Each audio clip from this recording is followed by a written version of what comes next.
Eu comentei com vocês que nas plantas C3, a reação primária de carboxilação, ou seja, a primeira reação que ocorre lá no ciclo de Calvin, é a união do CO2 com a ribulose 1,5-bifosfato.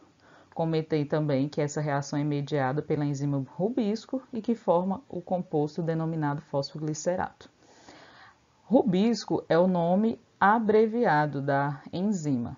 Na verdade, o nome dela é ribulose 1,5-bifosfato carboxilase oxigenase.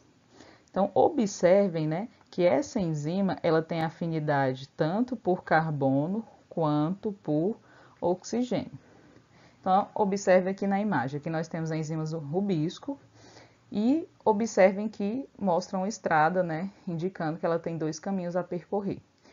Esses dois caminhos, então, na verdade, é o fato dela ter afinidade por gás carbônico e por oxigênio. Quando a enzima catalisa reações com gás carbônico, então ocorre a produção do fosfoglicerato. Mas existem situações em que essa enzima vai catalisar reações com oxigênio. E o que determina o fato dela catalisar reações com gás carbônico ou com oxigênio? É a concentração desses gases. Então, se a concentração de oxigênio for maior, a enzima vai catalisar reações com o oxigênio. No entanto, se a concentração de CO2 é que for maior, ela vai catalisar reações com CO2. E aí, quando ela catalisa reações com o oxigênio, ocorre um fenômeno que é denominado de fotorrespiração. Nós vamos entender melhor o que é esse fenômeno. Esse processo de fotorrespiração forma uma substância que é chamada de fosfoglicolato. Observem aqui, então, né, quando ocorre a reação da ribulose 1,5-bifosfato com CO2, então formam-se os açúcares, que é o que é requerido, né? Ocorre então o processo fotossintético, né, ao ciclo de Calvin. No entanto, se a concentração de CO2 for maior, a rubisco vai catalisar a reação da ribulose com o oxigênio. E aí ocorre o processo chamado de fotorrespiração, forma-se então o fosfoglicolato. O problema é que essa substância, gente, ele é um composto inútil para a célula. Não tem utilidade alguma.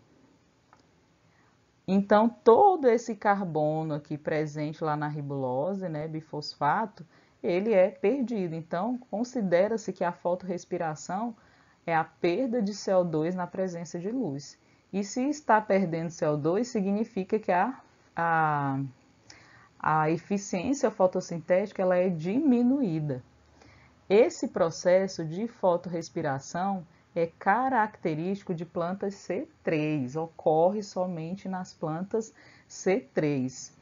Por isso, vocês já devem ter ouvido falar que as plantas C3 elas são menos eficientes fotossinteticamente do que as plantas C4, justamente por terem a capacidade de realizar a fotorrespiração ou por realizarem esse processo, né, quando a concentração de oxigênio é maior aqui do que a concentração do CO2.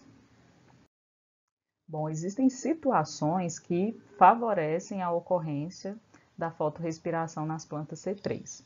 E a gente pode citar então a alta luminosidade e o estresse hídrico. Nessas situações, os estômatos eles tendem a fechar, né, sob alta luminosidade para evitar a perda de água e sob estresse hídrico para evitar também a perda de água. E aí, quando os estômatos estão fechados, a entrada do gás carbônico é impedida. Lembrem-se, né, que o gás carbônico é essencial para que o processo fotossintético possa acontecer. Ele é utilizado lá na segunda fase, né, na fase bioquímica, para que ocorra a produção do gliceraldeído 3-fosfato e, consequentemente, depois ocorra a síntese de sacarose, que depois será transportado, né, para todos os órgãos da planta. Só que nessa condição, por exemplo, de alta luminosidade, a luz vai continuar incidindo sobre as folhas, os pigmentos vão ter os seus elétrons energizados, então a fase fotoquímica da fotossíntese ela vai continuar ocorrendo sem nenhum problema, porque ela não depende do gás carbônico para que isso aconteça. E aí vocês devem se lembrar que lá na fase fotoquímica, o elétron perdido da clorofila A do centro de reação, ele é reposto pela quebra da água, né, pela fotólise da água. Quando a água ela é quebrada, ela libera H+, ela libera elétrons, ela libera o oxigênio. Esse oxigênio, ele é perdido para a atmosfera via estômatos. Então, se os estômatos estão fechados, o oxigênio ele fica impedido de sair. Impedido de sair, a sua concentração ela aumenta muito dentro da folha.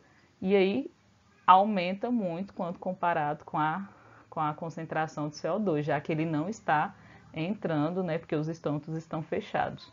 Com o aumento da concentração de CO2, a rubisco, então, ela vai começar a catalisar reações com o oxigênio, já que este se encontra em concentração maior.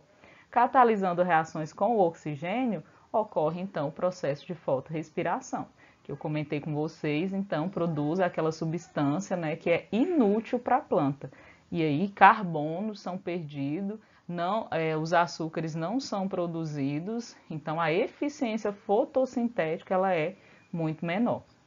Outra situação também que favorece o processo de fotorrespiração é quando as plantas elas crescem muito próximas umas das outras, né? O espaçamento entre elas é reduzido.